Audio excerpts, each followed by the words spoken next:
দীপাৱলীৰ চাকিগছ শেৱালি ফুলৰ গোন্ধেৰে আমোলমোলা হওক। একেবাৰে সহজতে বনাব পৰা এই চাকিগছ চাওঁ আহক। মই এগছ আপোনালোকক দেখাবৰ কাৰণে এইদৰে লগাই দিলোঁ। শেৱালি ফুল এতিয়া যিহেতু সকলোতে ফুলি আছে আৰু আমাৰ ঘৰৰ জোপাও এয়া ফুলি তলত ধুনীয়াকৈ সৰি আছে।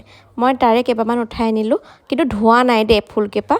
আনফালে কেণ্ডেল আছিলে, আপোনালোকে বাৰ্থডেত যিবোৰ পেকেটত অনা কেণ্ডেল থাকি যায় ন, সেইবোৰ দিও বনাব পাৰিব, কথা নাই, কেণ্ডেল হ'লেই হ'ল। মোৰ ওচৰত এই কেণ্ডেলমান আছে, তাতে এড কৰিলোঁ। আৰু গেছটো একেবাৰে ল' ফ্লেমত কেৰাহীখন গৰম হোৱাৰ পিছত জাষ্ট মমকেইডাল দি দিলেই গলি যাব। তাতে থকা সূতাকেইডাল আঁতৰাই দিলোঁ। মই অকণমান ঘি এড কৰিছোঁ, নিদিলেও কথা নাই, একেবাৰে অপচনেল হয়। আৰু ইয়াতে শেৱালি ফুলখিনি এইদৰে দি মই গেছটো অফ কৰি দিলোঁ। আৰু যিহেতু কেৰাহীখন গৰম হৈ থাকে ন, তাতেই কেণ্ডেলখিনি ধুনীয়াকৈ মেল্ট হৈ থাকিব বহুত সময়লৈকে। আৰু আপোনালোকে গেছটো অফ কৰিব কিন্তু পাহৰি একেবাৰে নাযাব, নহ'লে ফুলখিনি জ্বলি যাব পাৰে। এতিয়া এখন হেতাৰ সহায়ত গোটেই কেইগছ চাকিত এইদৰে দি দিব লাগিব।